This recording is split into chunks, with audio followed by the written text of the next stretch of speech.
do not do a major shake-up of, let's say, you don't change the semi-pro league to another pro league, but end up with 10 out of 14 clubs in second tier having problems with salaries again. Then you go back to the never-ending spiral of one builds a professional club from nothing, goes into second tier, starts to pay salaries to players and realizes that, oops, I don't have enough to pay after a few months. And you delay salaries, players get unhappy, they probably will start playing poorly, and maybe a few will even start throwing matches. You never know. That vicious cycle, which will ironically enable the bookie business, the illegal bookie business, to flourish. Falling attendances in the Malaysian Super League. Hasn't Malaysian football been at this predicament before? And as we all know, Malaysian football fans vote with their feet whether they choose to attend or not to attend. The first game week of 2025 since the resumption of the Malaysian Super League, the declared attendances in those 6 games are pretty telling. In a viral social media post from netizen Aidil Azlan on Facebook, which happened earlier this week or last week, 3 numbers particularly stood out from those 6 matches played over the weekend. Combined together, Kelantan Darul Naim versus Kedah, Negeri Sembilan against Sri Pahang, and PDRM against Kuching City, the total attendances combined could not even muster 1,000 people. That is much less than the attendance of Penang versus Perak, where around 2,000 attended, Selangor against Kuala Lumpur City in the Klang Valley Derby, 5,000. Then you got Johor Darul Takzim against Sabah, 11,000. Doesn't make for good reading, eh? And when you look at these numbers, you know that the Malaysian fans are staying away. They are unhappy at the state of the league that they are witnessing at the moment, which in turn also implies their dissatisfaction at the state of Malaysian football. And why is Malaysian Super League back at the same place again, despite years of trying to revamp, to improve the league, to have more teams playing in the Malaysian Super League, which at one point in the last decade you had up to 14 teams playing at that level, the second highest since the record number of 16 which happened in the 1994 M League. But 1994 M League in a different era was a different story from what we are facing now, or even as late as just merely 10 years ago. What has really gone wrong? Again, why is Malaysian Super League back to square one? Tanya Je attempts to find out and dissect why the Malaysian League is heading south again. Have lessons not been learned? Is the culture still to blame? What is really the cause behind it? Before I touch on the reasons why the Malaysian Super League attendances are falling again this season quite dramatically, we look again at those numbers, the 3 matches which I have mentioned earlier, where the attendance is less than 1,000. I mean, to look more concretely at the exact numbers, here they are as follows. For the match between Kelantan Darul Naim against Kedah Darul Aman, only 338 people in attendance at Kota Baru. Negeri Sembilan against Sri Pahang, 346 people in attendance. PDRM against Kuching City, 117. Among those three home teams, PDRM's case is probably a bit understandable because ultimately this is a police team, and unless PDRM go all out of their way to ask all their policemen or their police trainees to attend games, it is very hard to just magically build up a fan base as it is. Partially, that's why it's understandable in PDRM's case, although it's not nice to have just only 117, which is a lot worse than perhaps a number of social league games in Malaysia where the attendance could easily exceed that number. And where this is concerned, I think the fans, Malaysian fans staying away, can be attributed to a number of reasons. I mean, the first one could be said that take away Johor Darul Takzim and Selangor, and to an extent Kuala Lumpur City and Sabah, are the clubs doing enough to reach out to the fan base where they are based, where they are located? Perhaps yes, perhaps no. Of course, we're not expecting the Malaysian League clubs' social media platforms to suddenly be at the level of say those from Thailand, those from Indonesia, or even Vietnam, and in Singapore's lone privatized club Lion City Sailors. We are not probably talking about that kind of outreach, but the question mark is there even a basic effort to reach out? But even beforehand, I mean, if things are normal but there's no outreach, then it is probably the club's issue. But as I'm going to explain, it goes beyond the lack of outreach. And there are several factors that lead to fans preferring to do other activities elsewhere rather than spend their weekend evenings going to a stadium and watch the Malaysian Super League game live. The first one is down to what they have read in the papers, what they have read on social media, what they have read in the news in recent months and even in the past few years. You can say the clubs have not done a good job managing their own finances, keeping their own house in order, especially when it comes to salaries. Salaries are the bread and butter for a football club. If you do not pay any company worker or office worker a salary on time to do the job properly, morale will plummet, and there will be less incentive for the existing workers to stay committed to their jobs, but instead will turn to their attentions elsewhere, or they will not feel like wanting to contribute more to the companies for their cause. And the same can be applied to football clubs. When football players are not paid on time, how are they going to pay the bills? How are they going to feed their families, especially for those who have a wife and kids, to keep them in school or in preschool, to ensure that there's food on the table, especially when players are owed several months, not just the odd 1 or 2 months, it's more than 3 months. How can this situation be tolerated, especially from the foreign players where the current registration rules allow for, I think, 5-6 foreign players, and for four of the Super League clubs, unlimited numbers.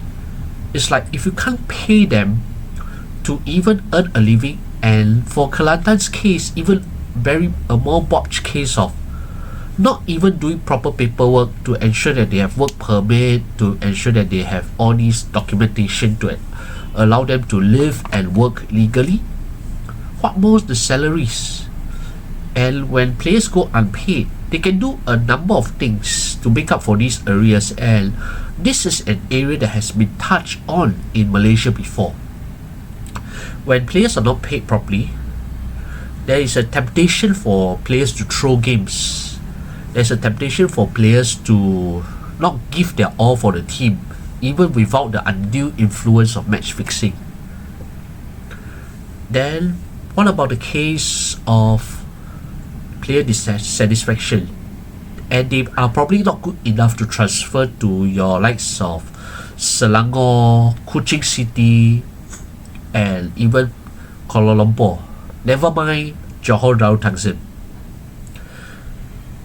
Where are they going to go from there?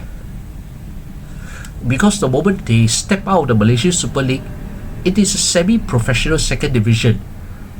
And yes, finances are easy to manage at a semi-pro level, but not every club is run professionally on the financial side of things.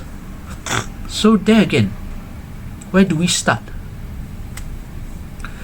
It is also not helped that you can say there have been several complaints lodged to FIFA, to the Professional Footballers Association, the Malaysia, the Malaysian branch of PFA. Then you also have debts issue. It's like the main thing that keeps players going for clubs. Players are not going to care whether the club is rich or not when their salaries are paid on time, but they will get very concerned about the state of the club, especially when their salaries are not paid. They wonder what the club is doing all this while. Then, in addition to the perennial salary issues that occur from time to time at the various clubs, even in the earlier years of the Malaysian Super League till now, this season, the 2024-25 season, which is the first season in a while since Malaysia went back to the autumn to summer league calendar, after the last one in probably 06-07 or 07-08, yeah, 06-07 probably. So that's when in anticipation of the new calendar format, where there were also a number of things that needed to be done, they had the transition as well. But even before that, this season kickoff, Malaysian football was hit by three successive incidents involving ex-nationals and I think ex-national players.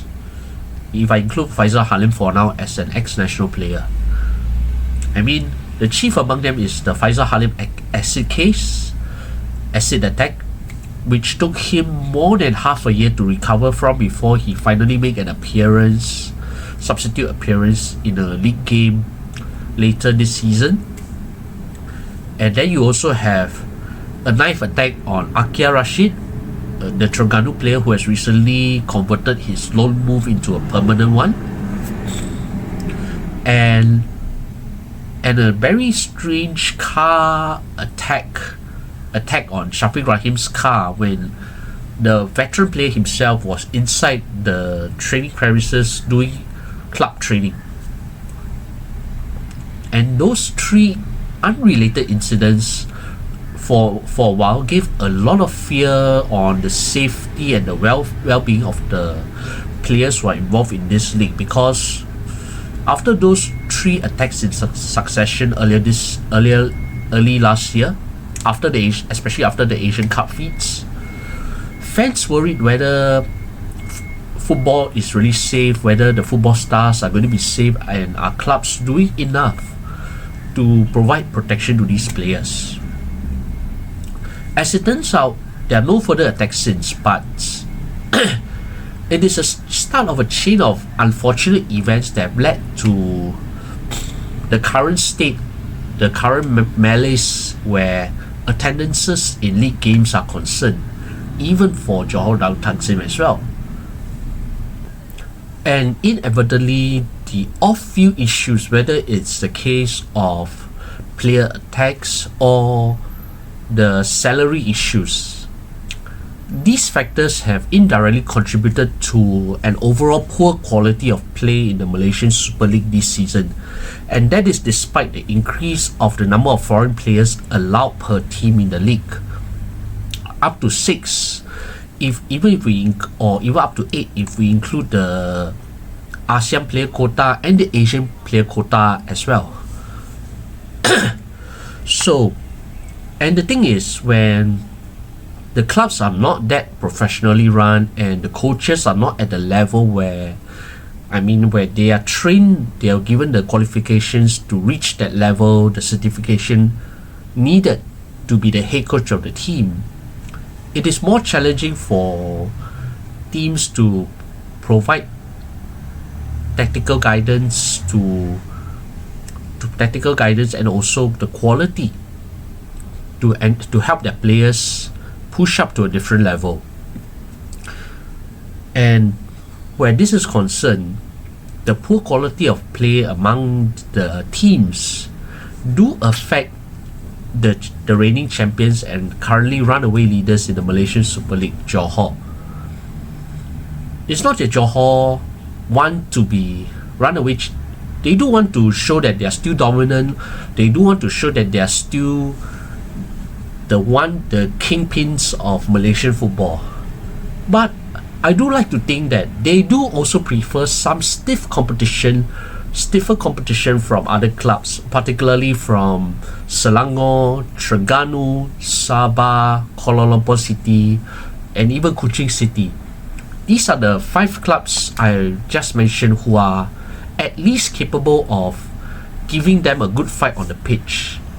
But unfortunately, the poor quality of play from many of the teams in the Malaysian top division have also resulted in, retrospectively, JDT's decline of playing standard when it comes to playing in the Malaysian Super League.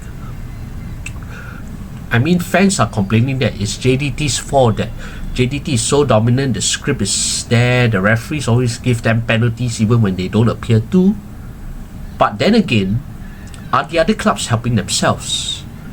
Are they expecting JDT to just suddenly lower the standard, pull the handbrake more than what they could possibly have done, just to ensure that the league appears to be competitive, instead of in a natural state of play where, okay, you have one team that is dominant, very dominant, but how about the other teams? Are they putting up a good level to provide some kind of challenge? And I think that is what has been missing in recent seasons. It's not because JDT take away all their best players.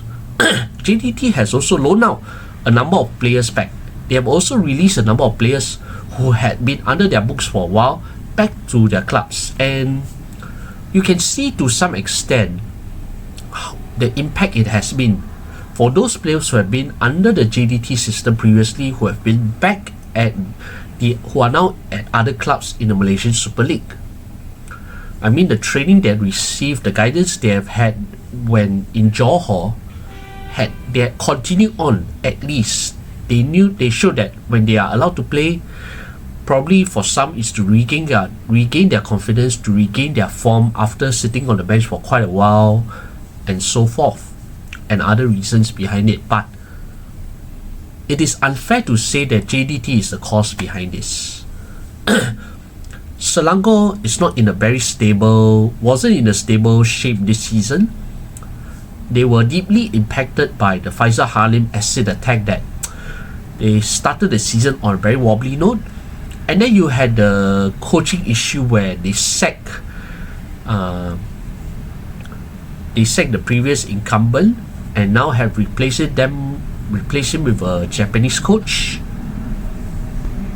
where the long-time club stalwart Nizam Jamil was eventually replaced by current incumbent Kazuhito Kinoshi. And the results have largely remain as they are. Selangor had not done their part. KL City remained beset by salary arrears until recently, but it wasn't helped that much of their squad, they are made up of veterans, those who are over 30s, for a few of them who are probably even over 35 years old and are still playing at the highest level in Malaysian club football. And they have also, where the club has also been recently taken over, the club management has been taken over by a new committee, a new board of directors, who instantly resolved the past salary arrears that involved the existing KL City players, but not those who had been at the club before they were transferred out this season. Then you also have Sabah, who were partially impacted by the departure of Ong Kim Sui to Persis Solo of Indonesia. And Terengganu, they have also had a coaching change as well, where they actually dismissed Tomislav Steinbruckner and are currently with this caretaker coach Badru Asman Razali, who has been there since. So that coaching instability and, you can say, off-field issues for those supposedly challenging clubs in Selangor, in Terengganu, in Kuala Lumpur City, it has not helped their cause. And that has resulted in JDT once again being runaway dominant. They are still unbeaten in the league. Fans are getting bored by it, but Johor clearly is not to blame. The other clubs have to ask themselves, why are they putting themselves at this state? Why are the players at these clubs not always been able to rise up to the occasion? And I think for Selangor, I think the ultimate humiliation came when it came to them being smacked 1-6 in the Malaysia FA Cup final last year by Johor. Then you have that earlier spate of war started by TMJ, where he said something about Selangor only knowing how to win cups that are not officially sanctioned by FAM or the league authorities, MFL. And Selangor's actual trophyless runs continues when it comes to official competition. So it's quite clear that Selangor is really a second-rate club these days. They are really playing second fiddle to Johor, run-away second fiddle. And despite those reforms, despite the attempts to rejuvenate the playing base, and they still have decent club support, but it's not exactly the same. They are still trying to rebuild from their glory days, and the playing standard has been far from desirable. And when the playing standard from your opponents are that poor, Johor don't have the heart to go all out and wall up 8-0, 10-0, 11-0, because it would be too embarrassing. It would be a discredit to the league when it's so lopsided. While it gave Johor ample opportunity to rotate their players and all, but you can feel that at times, I think in several times during this season Malaysian Super League games, that Johor have been holding back themselves. They will win games comfortably as a routine affair, but it will be contained. And and I think for Johor, they will have preferred stronger opponents where they will be more motivated to give their all, instead on going run-of-the-mill routine 3-0, 4-0, or even the odd 1-0 win without breaking much of a sweat. They want more competitive local teams in their heart. They want it more, but really, the other teams have to pull up their socks. Then at the same time, it also doesn't help as well that now many of those players who used to be in the golden generation of the 2010s, some have retired, like Safi Salih. A few are playing in the lower leagues like Amri Yahya, and there's still a handful who are still in the Malaysian Super League, like Sabah's veteran goalkeeper Khairul Fahmi Chemat, Shafiq Rahim, the veteran midfielder in his second spell at Johor. These players are really at the sunset of their playing days. And apart from Arif Aiman, which other local player has provided that much excitement in the league of late? Which emerging young player? Not really. And it's not helped that the Malaysian national youth teams have not been doing well in the Asian qualifying tournaments, failing to qualify for either the under 17 or under 20 Asian Cup in their most recent qualifying campaigns. And when you do not have notable young players emerging through, never mind from a one cohort or two cohorts, but even a handful of young players who can make Malaysian football fans stand up, take notice, and see for themselves whether they're up for it. It is a massive challenge. It is a massive struggle for the Malaysian fans to identify that, oh, this is my local hero. This is not just about just one Arif Aiman, but more than that. In fact, if you look even in the recent Malaysian squad for the ASEAN Championship, you got players who are earning caps for the first time, including a certain 28-year-old fullback from Kuching City, Jimmy Raymond.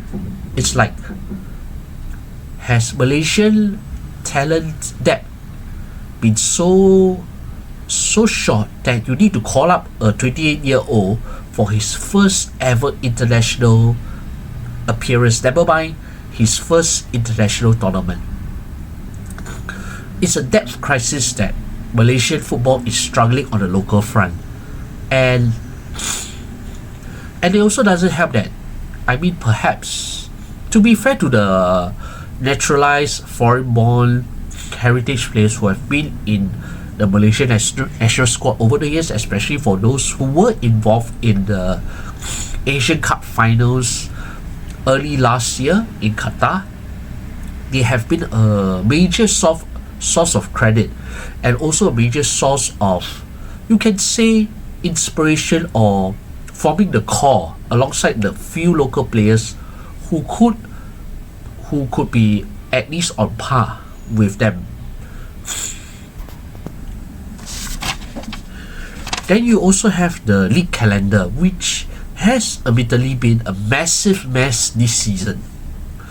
It is not helped that Malaysia is transitioning once again from a year-long campaign from March to December to the autumn to summer or autumn to spring calendar window in this current season, a transition which means an impact on the way how league fixtures are being planned and also how teams are going to schedule themselves.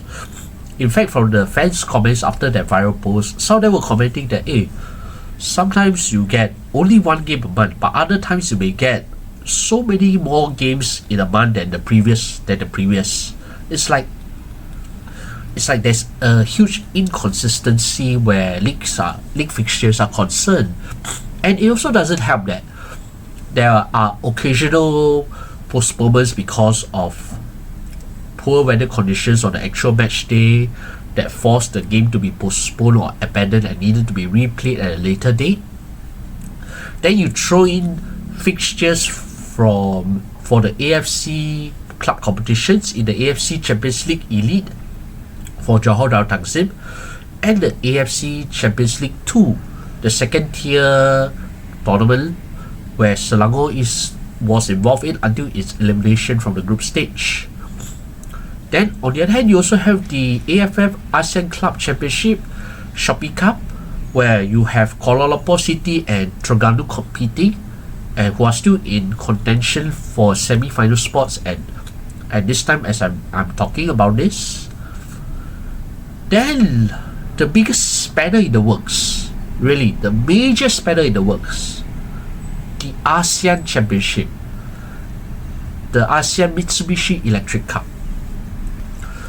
Because the ASEAN Championship was rescheduled once in the lead up to the tournament itself. From what could have been previously in the November to December window, it was shifted in late notice between December to January, and that caused a lot of confusion in the scheduling, in the league scheduling, and a nightmarish situation for the Malaysian national team where uniquely they are the only ones where players had to shuttle between playing for country at one moment and then coming back from international duty. You go back to playing for your club a few days later, and then you shuttle back to play for your national team again. Obviously, that had an impact, as you can see in the very disjointed campaign from Harimau Malaya, where they were eliminated at the group stage after a goalless draw at home against Singapore, where only one player was affected by such a move. The only Malaysian-based player, Safwan Baharudin of Selangor. But it was an unwelcome situation where neither the league authorities nor the Football Association of Singapore, the Football Association of Malaysia were able to make up their minds on what they wanted to do in this late development. They could not make up their minds, they could not make a firm decision, and there was a botched compromise that affected the players. And the unsurprising outcome was reflective of the botched decision making from the local league authorities and also from the FA itself. And that was also another reason why the fans decided that, looking at the way how the league was being run, how the league made the decisions, and how FAM were not helping themselves, particularly in the way how they handled the abrupt departure of popular Korean coach Kim Pang-gon, I think they decided to vote with their feet to say that enough is enough.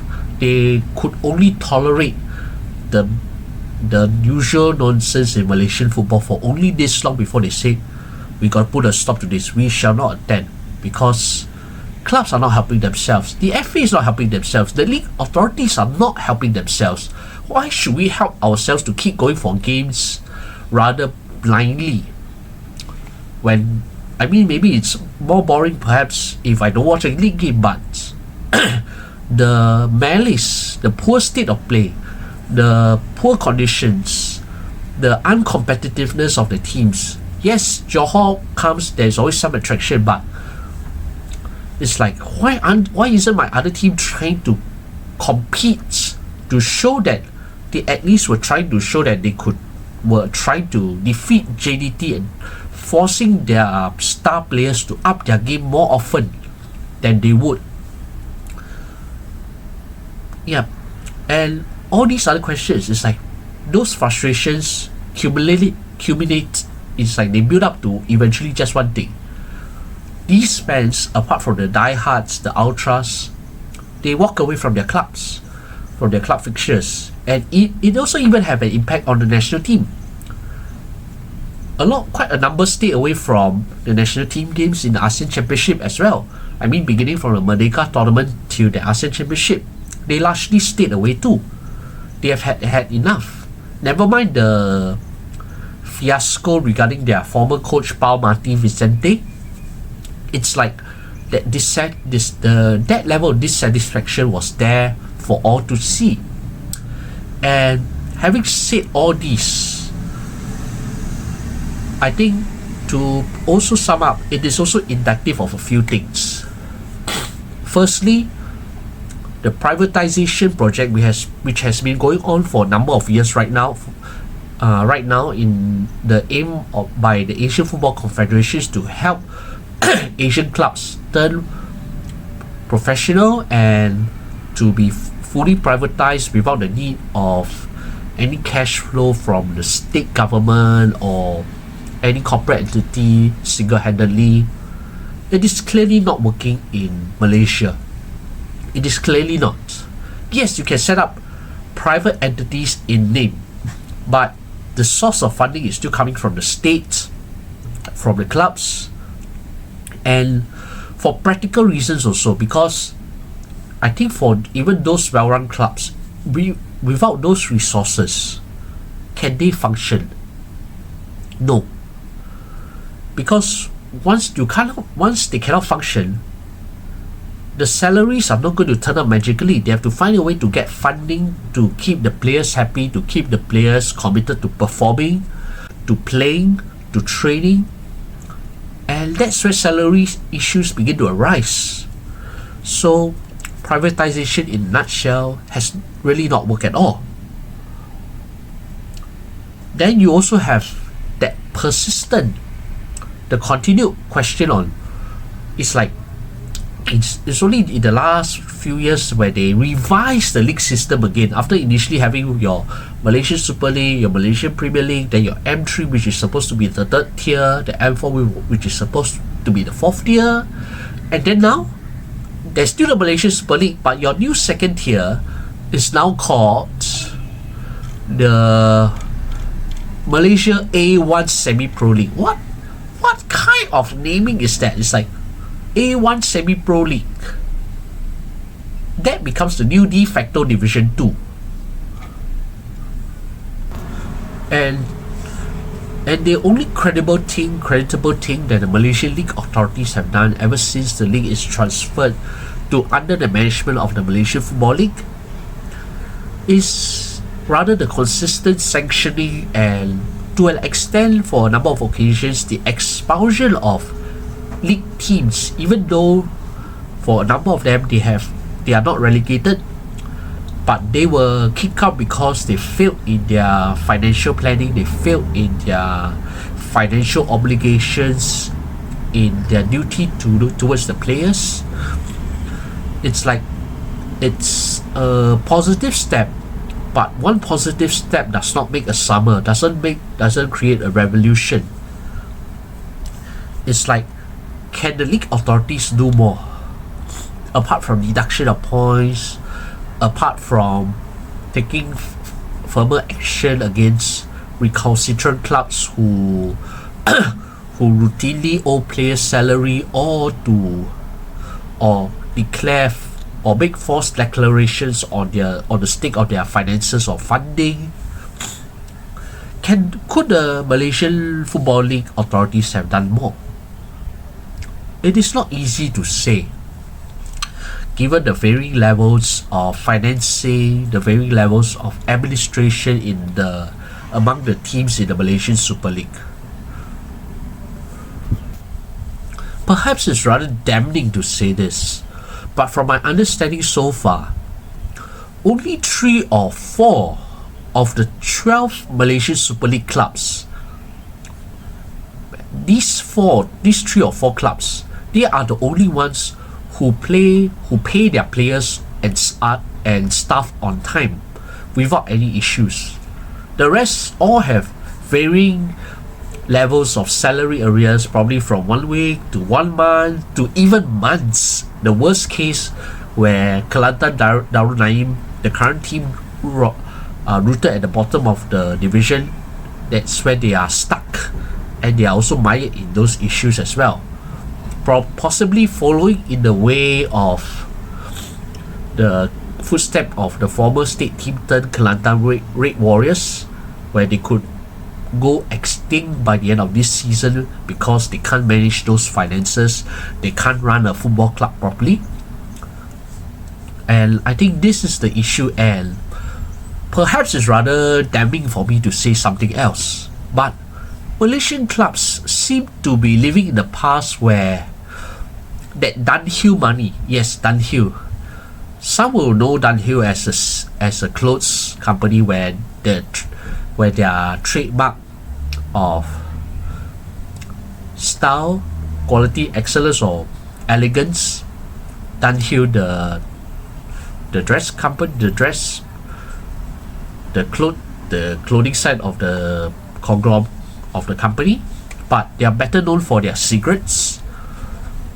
That Dunhill money which Malaysian clubs were spending like never tomorrow back in the 80s and 90s, until tobacco sponsorship was banned by the Malaysian authorities in the late 1990s, or even I think in the 2000s, sorry. With the end of that tobacco sponsorship, clubs have largely struggled to make ends meet since. They have struggled to raise the similar level of money, the similar amount of money that Dunhill used to provide in those days. From the semi-pro days to the early years of the Malaysian Super League, clubs have struggled since. And what can we do about that? I do have a few ideas in mind, but given the state of the Malaysian league game and structure though, I mean there's a sentiment that Malaysian football needs to reboot itself and fix on so many areas that has gone wrong, not just in FAM but also in the MFL, in the clubs as a whole. But probably a few suggestions, a few thoughts that I have where this can be rectified. Well, the first one is actually it is probably in the minds of the administrators in MFL, but it is no harm for me to say that probably they should reduce the number of teams competing in the Malaysian Super League to 10. Although based on the current present situation, it is quite clear that only six are fit enough to play in the Malaysian Super League for at least the next 5 years. Only 6. Not a good sign, but what can you do with 6 teams in the top flight? They're going to get bored playing each other 5 times just to fulfill the X number of games needed by a club to be able to qualify for license by the Asian AFC to play in the AFC Champions League for the case of Johor Darul Taksim, and for the other clubs the ACL2 and even perhaps the Shopee Cup if it continues for next season and beyond. 6 clubs is really too damning, and they have been in a way in a similar situation before, where in a rather strange format in the early years of MSL where they had teams split into groups of 6 or 7 clubs and they compete home and away to determine who will reach the final rounds and get into knockout, or even as few as 8 teams at one point in a single league. I know it's very weird, but weirder things have actually happened before in the Malaysian Super League, so don't be surprised if there is really a day where you have only 6 teams competing in the Malaysian Super League and without relegation, because even if they're relegated, they'll be too strong in the second tier to push to go back up straight away, and the promoted team may be too weak financially to hold up against the remaining 5 teams in this scenario. But what gives? So perhaps 10 is a compromise situation. It's not ideal because you will still have clubs defaulting on salaries based on this number, but at least you have at least a respectable number of games played in this format. And perhaps you throw in the Malaysia Cup where you go back to the league format of home and away in the let's say 4 groups of 4 instead of a straight knockout format. That's where you guarantee the number of games played at the stage, and it qualifies easily for the licensing period, especially for Johor Darul Taksim JDT, who still aspire to play at the highest level of Asian club football. Then, how about the existing league structure? I do suggest that the league authorities keep things status quo for at least the next 7 years without major shakeups. Maybe if you want to make a cosmetic name change, perhaps, but do not do a major shakeup of, let's say, you don't change the semi-pro league to another pro league, but end up with 10 out of 14 clubs in the second tier having problems with salaries again. Then you go back to that never-ending spiral of one builds a professional club from nothing, goes into the second tier, starts to pay salaries to players and realizes that, oops, I don't have enough to pay after a few months. And you delay salaries, players get unhappy, they probably will start playing poorly, and maybe a few will even start throwing matches. You never know. That vicious cycle, which will ironically enable the bookie business, the illegal bookie business, to flourish in this case. But keep it in the semi-pro way to, at least if you're ready to go professional, then you get the license from the MFL, and provided if you fulfill that licensing criteria to play professionally like what J-League used to do, then yes, you get into that top 2 position, if you're ready to get promoted, you will be promoted. If you're not ready to be promoted, even if that club finishes second, no. Does that mean that the other club that is lower than second in, let's say, a 14 team second tier, it's say they finish 4th, they hold a license where they can qualify to play in the Malaysian Super League, will they get promoted? No. They need to be stricter, where if they can be strict on demoting and expelling teams from the Malaysian Super League because of financial areas, I believe they can also be strict in promotion criteria, not just by results alone, but also on financial capability. I think it's a revisit on that, but you have to keep this going for at least 7 to 10 years before you can see a system that flows, instead of a chop and change of the format every 5 years, because maybe the management of the Malaysian Football League is not happy with how things are done, or the Football Association of Malaysia is not happy with how the league is being run, and they decide to say, okay, we decide to change this, change that, but in the end, everything goes back to square one. Everybody goes back to the same center spot where they were in the first place, and it's as though nothing has moved in the first place. And that is the main reason why fans are staying away. And the final solution I have is to get other clubs to be as competitive as Johor Darul Takzim, which only a few have attempted, but they haven't yet succeeded. How about getting your likes of Vincent Tan, Tony Fernandez to try to invest in those existing clubs instead of forming new clubs out of the blue in the top flight?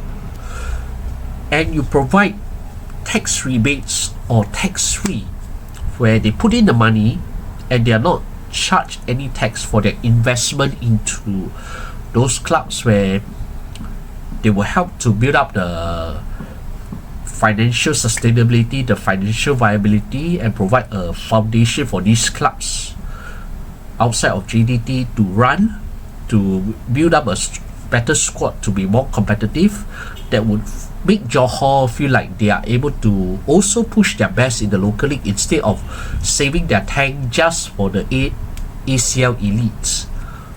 And when you have more competitive clubs who rise up, who are closing in on JDT, it provides better competition. And I think JDT and Tunku Ismail, the current region of Johor, they will be happy to play along and provide better entertainment for the fans. And ultimately, at the end of the day, when you have a better league ecosystem, when you have better well-run leagues, more well-run clubs, it provides a stronger ecosystem where it's healthier, where more fans will turn up, in a way where you can say the Thai league is actually at this stage now. Because when you look at Thai league in general, on average, you have currently this season, the average attendance is closing into 5,000. Your bigger clubs like Buriram United, Bangkok BG Patom, and Port FC, they provide high crowd attendances that raise the number. But if the club underperforms, obviously club fans will move away, the more casual fans will move away, as did in the case of Muang Thong United. But it's quite clear that there is currently a system that has been in place for at least a decade, and you can see that it's being in a way automatically run as it is at the club level, where you don't have to worry about maybe salary arrears, or you can say the lack of local talent pool coming through. Even the smaller clubs who have smaller attendances, they don't reach to the level where you only have a few hundred attending games. That would be quite tragic. But overall, I think the Malaysian Football League authorities should aspire to look at Thailand and see how the better sustainability of the majority of the clubs in the Thai league ecosystem, where it can be applied to them without needing to do radical things or even forming new clubs out of nowhere in the case of Malaysia. Because, like it or not, in the Malaysian League history, corporate backed clubs that are funded on their own, whether it was Felder United or Sime Darby in the past, they never last in the Malaysian League beyond 10 years. In fact, they never even reached the 9th year mark, if at all. So, for those billionaires that I mentioned, the prominent club owners who have had experience owning clubs overseas, Vincent Tan currently still owns Cardiff, and you had Tony Fernandes, who used to be a part owner of Queen's Park Rangers, who currently play the English Championship. They can utilize their club experience and expertise they learn overseas to see what they can bring to those clubs that they take over, not build from scratch, and help raise the level and standards so that at least you have some competition for JDT to feel motivated to push on, to up the game themselves, instead of lowering the standards and making Johor feel bored, also making the fans overall feel bored. And when you have a healthier ecosystem where clubs are well run, salaries are paid on time, where players are committed to training and playing professionally without having to think of the bread and butter issues because of salary arrears, and when there's better investment, where you raise the quality of the facilities and the infrastructure, and as well as the playing staff, coaching staff, medical expertise, that's where you can see a healthier and a better Malaysian League ecosystem. Although currently right now, if they are to take these steps, there are going to be more painful immediate steps ahead first before you reach a more sustainable phase of it, where eventually Malaysian clubs can proudly say that they have definitely moved away from the Dunhill era and not think about the Dunhill era of big money again.